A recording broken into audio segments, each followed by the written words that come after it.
Paz seja contigo, passando então para deixar hoje o Romanos 5, estamos aí na jornada detox.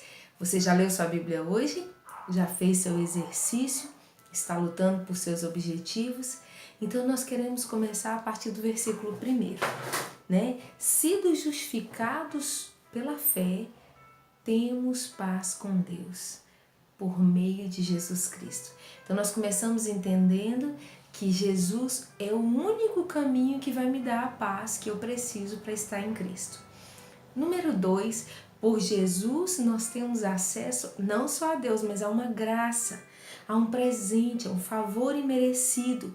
E nesse Jesus estamos firmados e a glória que nós temos é de confiarmos na glória dele, de confiarmos que ele fará tudo ser e acontecer para a sua glória. Do versículo 3 ao 5, nós temos uma cadeia de sequências de situações que vão acontecer. Se eu perseverar na tribulação, eu vou ter perseverança. A gente está vendo aí muita gente intolerante que não tolera nada e aí não aprende a perseverar. Só consegue perseverar naquelas coisas que são de extremo interesse. Mas Deus quer capacitar você para ser tolerante. Para isso, na hora das tribulações, você vai precisar perseverar. Se eu persevero, eu tenho meu caráter aprovado, eu tenho meu caráter aperfeiçoado. E a partir de então, a minha confiança em Deus aumenta. Por que tem tanta gente que não confia no Senhor? Porque nem mal começou a passar pelas provas, já está reclamando, já está murmurando, já está chutando o balde. Agora no versículo 5 diz, nós podemos confiar, porque esse amor, o amor de Cristo é a base dessa confiança e ele nunca nos decepciona, né? Versículo 6, quando a gente era escravo ainda do pecado, quando nós éramos fracos, ele já morreu por nós, ele já morreu por mim, antes de eu atender as expectativas. E isso é o que o amor faz. Ele crê antes de ver. E ainda, versículo 8, quando estávamos no pecado, ele nos amou. Esse versículo é maravilhoso. Hoje na escola bíblica nós estávamos conversando sobre isso. É uma proposta irrecusável. O seu amor, o amor de Deus por nós, é uma proposta irresistível. É irresistível esse amor, né? Ele nos ama independente do que nós fazemos. Agora nós vamos desfrutar da sua graça, que é do seu presente, do seu favor, se nós estivermos nos lugares onde ele estabeleceu para a gente se encontrar. Porque alianças são duas partes, é o lado dele e o meu lado. Versículo 9, fomos justificados por seu sangue. Por isso nós vamos ser salvos da ira divina.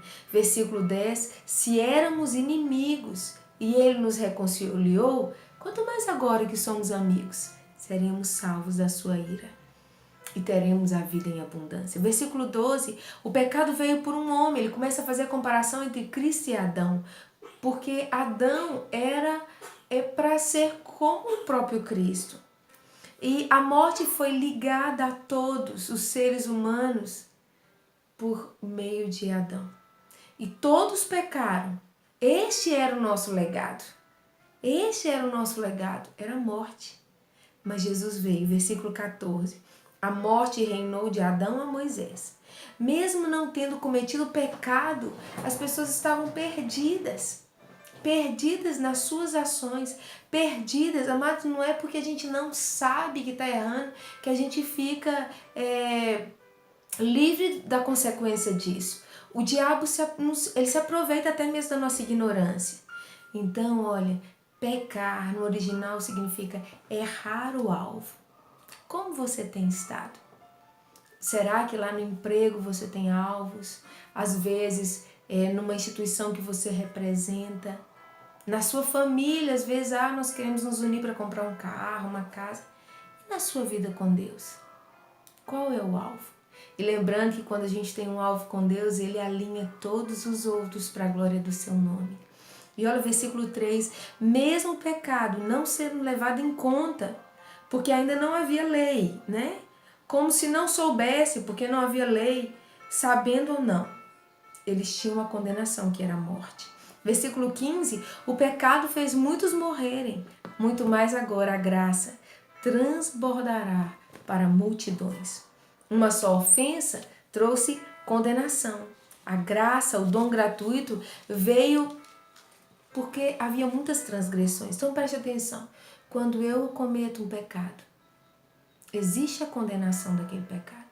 Mas de repente Deus olhou para a humanidade e era tanto pecado que o homem não tinha mais jeito.